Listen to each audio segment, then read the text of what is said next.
The struggle, it was mentally, physically, emotionally, like, it was kind of, like, you still can't describe it. Like, I probably can tell the story over and over again, but you can't describe how it truly makes you feel. Like, you can't describe how it affects you the way it does. And for you to not to realize that you actually was homeless, or to realize that you just didn't want to accept the fact that you was, it's kind of hard.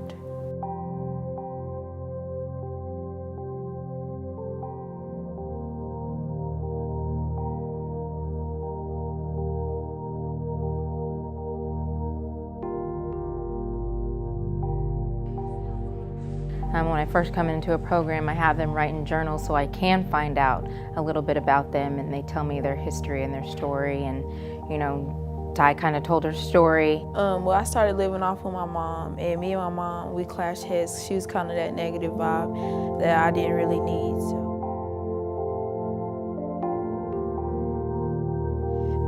And then I ended up going to my sister's house. I didn't work out with my sister, so I went to my granny's, and then I finally went to my dad's. Little did I know, you know, I didn't really know the situation. And then she kind of came out and told me at one of our AAU games, and that's when it kind of hit the fan. And I said, well, we're gonna get you out of there. And that's really when it all came to play. And I think I've been there more so now since knowing than when I was in the very beginning.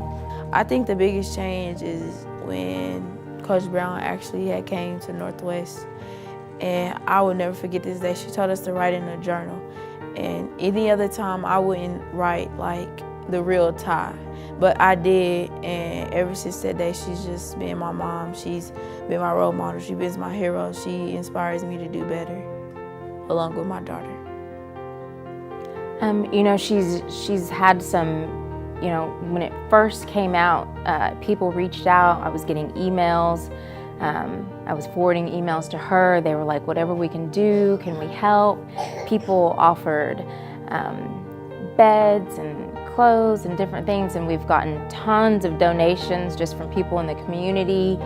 And then she did get an offer. She hasn't signed yet, but she did get an offer to play basketball. And yeah, that's pretty much it. It's just been like a community thing. They've kind of surrounded us and kind of just let us know that they're here if we do need anything.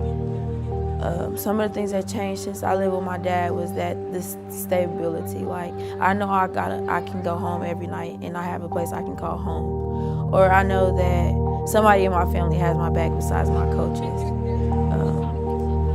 The hardest thing for me to accept that, I had to accept that my dad wanted to be a part of my life, and I had to trust him. That was the biggest issue.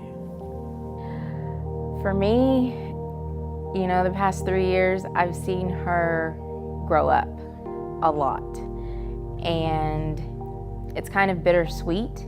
I think that she really needs this, and she needs to be pushed, and she needs to be let go and find herself and find out what she wants to do and really just get out there and make something of herself. It was a priceless moment to know that the last 3 years of my life has been with such a great coach.